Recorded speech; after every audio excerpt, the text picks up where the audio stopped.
see them talk say make we off mind, but thank God say Maiyegun don come. So my people make you loud down, yo yo. Maiyegun don come, oh yo yo. My people make we shout, oh yo yo. Maiyegun don come, oh yo yo. It is now day 4 of the food blockade to Yoruba land, to southern Nigeria, where Maiyegun declared war on the rest of Nigeria if they will not accept the incursion, invasion, attack, terrorism, and all manner of criminalities going on across Yoruba land now, across Nigeria. They are giving conditions. If you will not let us continue, we will starve you to death. That is the impression they have, even though that is also backfiring now. But I want to call your attention to the deafening silence of those who are supposed to be the political leader, your government in Nigeria, while Maiyegun run the show. I think we should talk about it. So if you are watching me on Facebook, thank you for joining me. If you're watching me on YouTube, it's a pleasure having you. And if you are listening to me straight on diasporaradiointernational.com, it is also a welcome pleasure. So the point here is that I am happy to have you listening or watching right now.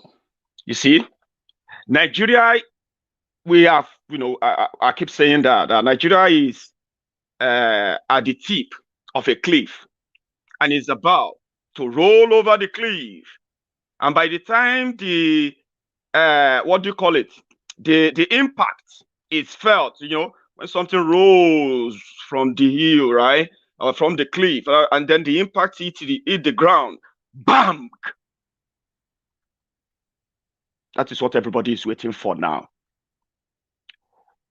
The Nigeria you have today is no longer that Nigeria that many of you who are older than us grew up in.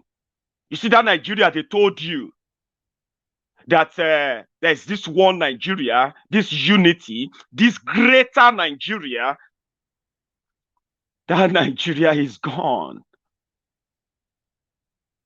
And the sooner you realize this, the better for you to begin to start making life-changing decisions that will not just affect you, but generations coming after you.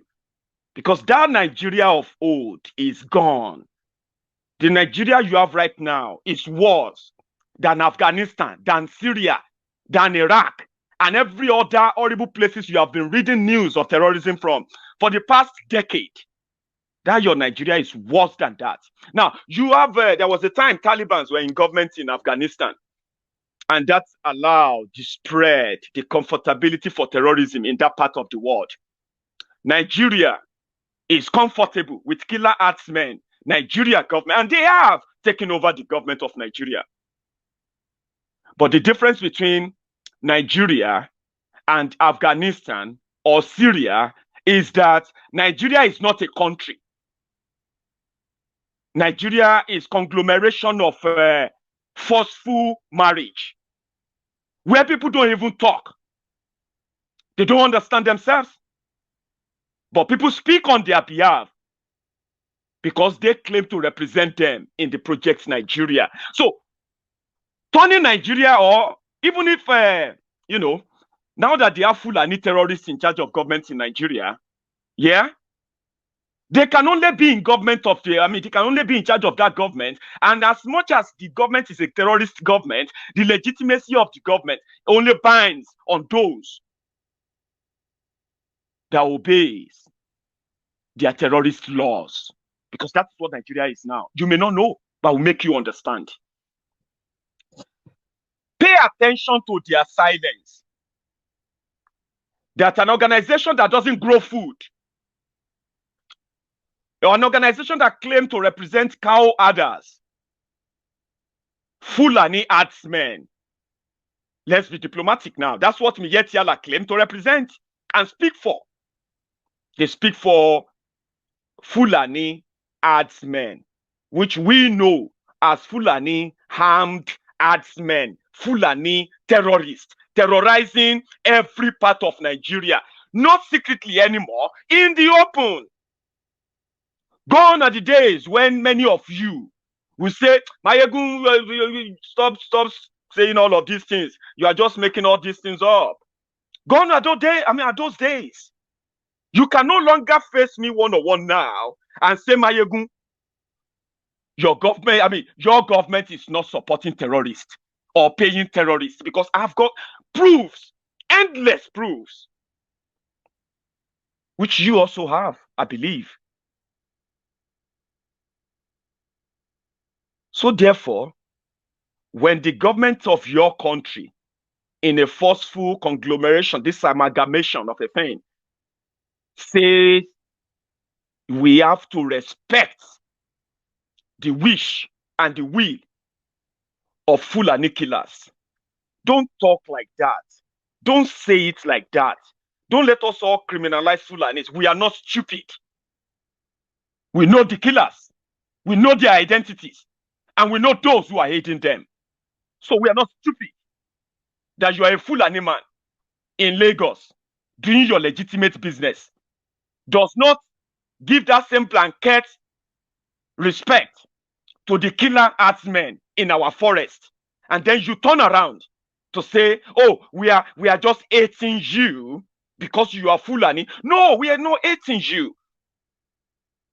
We are rejecting the killing mentality of your own brothers in our forest. That is not too much to ask. Today, we have seen them. Maiyegun was supposed to be speaking for those killers. They have done so well, using intimidation, using the state machinery, federal government, police, DSS, the military. They are so connected, so covered, that it became so ridiculously unexplainable how these killers are getting away from the praying eyes, the eagle eyes of the Nigerian police and Nigerian security agencies. Then we realize that they are in on it. So the people said no. Maiyegun threatened all governors that if they refused to let their cows graze wherever they want and all of that, it's a declaration of war on them. They will declare war on the rest of Nigeria. War, they did declare. Because what brought about suspending transportation of food to southern Nigeria? When all of this terrorism was going on in the northern Nigeria, the most outspoken and always consistent outspoken people against this criminality, calling out the government, have been southerners. To the point that people were asking, what's your business? Now family business. May them kill themselves there. Are they not the people who, all that kind of mentality? But when you still see the people who speak up and call out the government, people being persecuted, people being killed for speaking out, for calling out Boko Haram's government, you will see the list. Southerners makes the list. They know they have not started killing, kidnapping, collecting ransom in our southern forests and our southern states. Today, they are not only destroying farms, kidnapping farmers, killing them, raping women. Ladies and gentlemen, in Yoruba land, they have sent our people into refugee camps in Benin Republic. And the government has nothing to do about it. Rather, they are pushing the agenda of one Nigeria, we need ourselves. Accept this or just live with whatever comes after your rejection of our idea. That is what they are saying. Conditional peace. How would you give conditional peace to people who didn't sign up to die in the hands of terrorists in a country called Nigeria? Is that part of the deal? Now, Maiyegun takes it to the next level. They ordered all the trucks bringing food to the southern Nigeria to stop and return back to northern Nigeria. But here is the irony of it. I was looking at some data just earlier this morning, and I was like, we used to have Ogbomoso yam down in Lagos. They'll say, is that Ogbomoso yam? Very sweet, dry, nutritious. We used to produce almost all of these things ourselves. But gradually, the political leaders in Yoruba land, over the years, they intentionally destroyed agriculture. And they all wanted to build petrol stations. And in the recent past, even though they keep talking about agriculture in Yoruba land, you will barely find one government reserved farm, like a government farm, in any part of Yoruba land.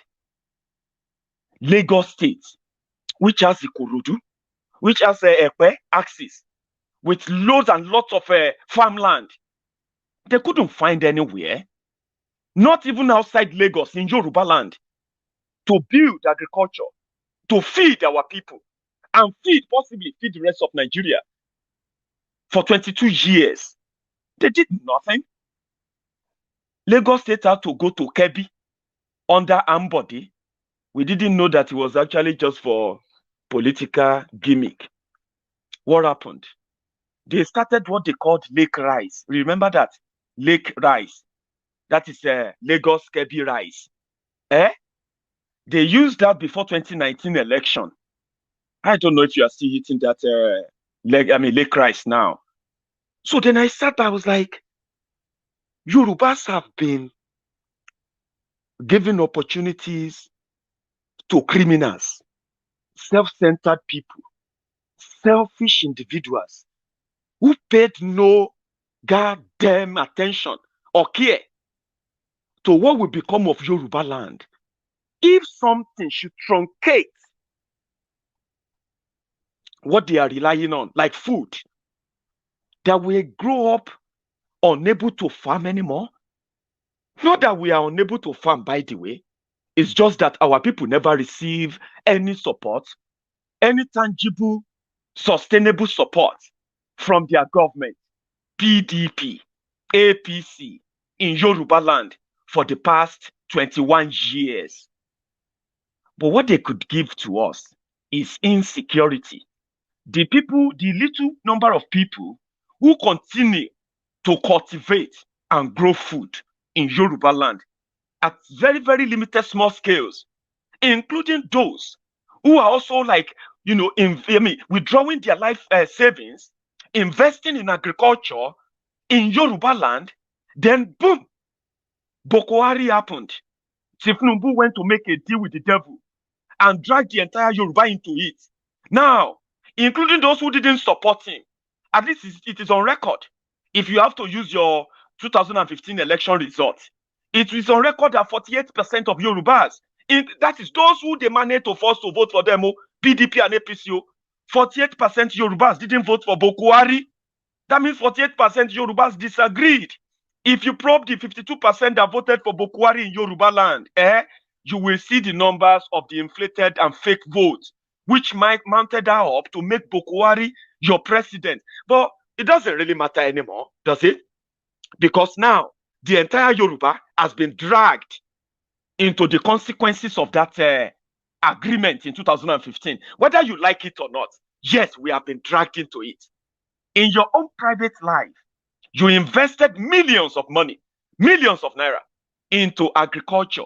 Now, your business, your investment is currently facing imminent threat of either Fulani invasion that will destroy those investments or even kill you. Now, that is something. Imminent threat. That is the quality of what Yoruba leaders, present and past, dead and alive, this is the legacy they have given to us. Now, Maiyegun decided to punish you for your stubbornness. What is wrong with you? We ask you to give us land. You won't give land. We ask you to let us graze on your land. You said no. How dare you? Right. We will starve you after destroying all your farms, after sending your farmers away in fear. Some of them are now refugees in different countries, and it will keep growing because Nigeria won't protect us. The politicians in Yoruba land are not bold enough to say that at this point, it is now obvious that Nigeria cannot protect the Yorubas and whatever interests are, all the interests of Yorubas, except for those who wants to continue to use this for their own political gain. They won't come out. They won't talk about it. 4 days after destroying our farms, sending our people away, they decided to block the food. It's not really a good idea, but I'm talking to millions of all Yorubas right now. Millions of you. Over 60 million of us. I'm talking to you now. Yeah?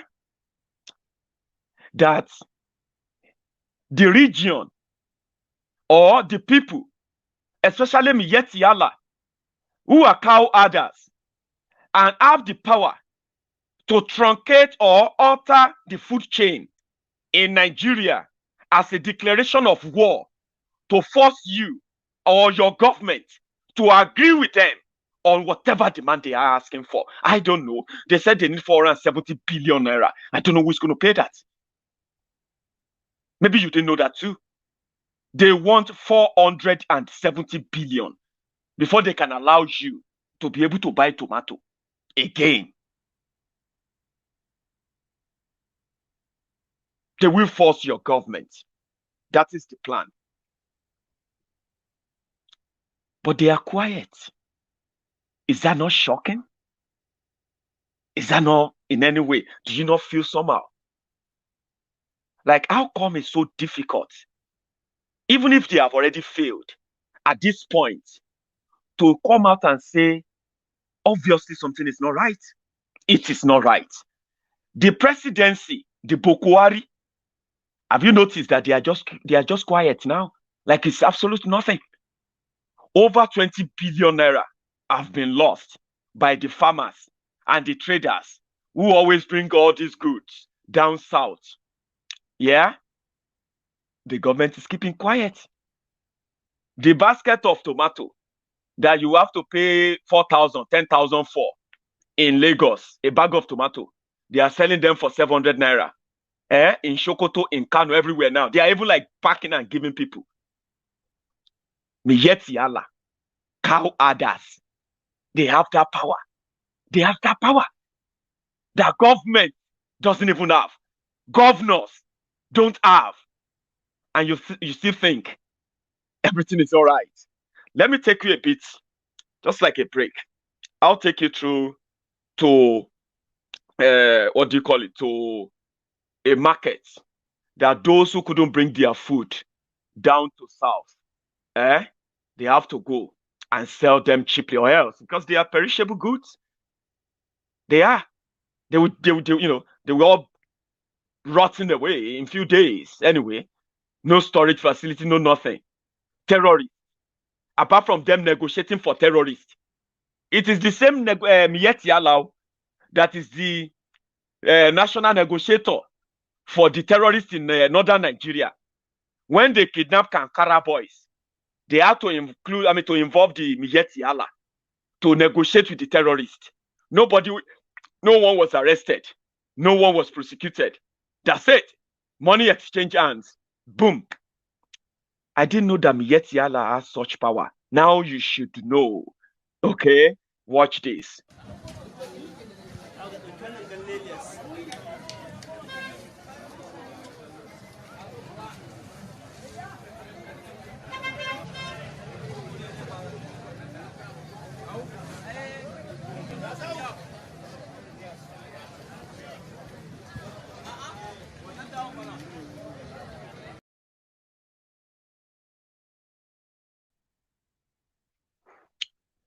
And their market be that. Since they can't bring them to the south. There's a lot of story around that. Especially for the farmers. The government abandoned them. They are now at the mercy of a terrorist. Dictating what and how the country will be run. It's a shame. And it's so tough for so many of us to accept. I know. Here is one, which I finally found somebody who sort of subtitled it for you. The people that Maiyegun are threatening the entire Nigeria or the entire southern Nigeria for, the terrorists, they said now government, they give them weapon. That their cows does not give birth to weapons. AK-47 and all of that was given to them by your government. And all this started when APC, Egbekegbe, became your government. It is tough for so many people to accept this reality, I know. But you just have to accept it. Or else, even your own safety, in your own ignorance, cannot be guaranteed. There will be no ignorance. Ignorance of your own mistake. If you continue to deny the obvious. Here is what that guy had to say. Government, he swore on Allah that it is Nigerian government that is giving them the weapons. Idan ba gwamnati ta daure man wanda yake cikin daji ya ta'addanci ba Allah ubangiji ya tsine man Allah dauki rayuwa ta a wurin nan. Bahilla ce saniya aka san shi da ita sai noma. Saniya ba ta haihuwa bindiga AK-47. Bahilla ce bai da makera da zai kera bindiga AK-47. Gwamnati ke turowa har muka samu. Mu kuma wallahi dalilin da ya sa billahi lazi shekara na 7 ina makarantar allo. Amma lokacin da na dawo na tsinci kaina a cikin wannan abun wallahi ina mamaki kullun ina tunanin rayuwata. Saboda mahaifa na akalla a kasar dan banga da so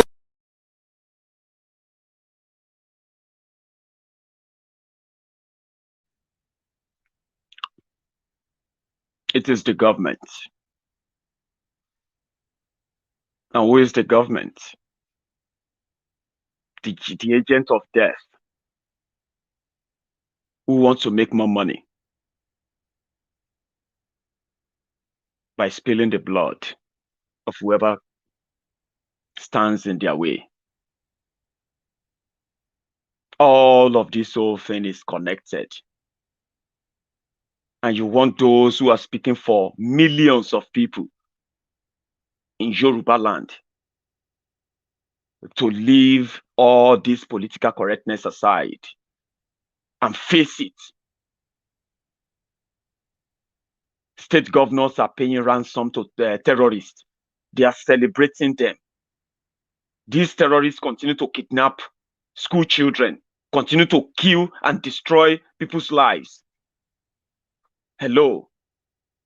There is nobody coming up to say, we really need to end this now. We need to end this madness now. Everybody is pointing fingers. It's your fault, it's your fault, it's your fault, it's his fault, not my fault. It was your, all of that. Why they allowed terrorists to dictate what's going to happen. Maiyegun, they have their own national vigilante. Who commissioned them? Who gave them that authority? Who was there? Who are those who signed it? Yoruba governors. How to call a security meeting with Maiyegun. They called it peace meeting. Maiyegun came there.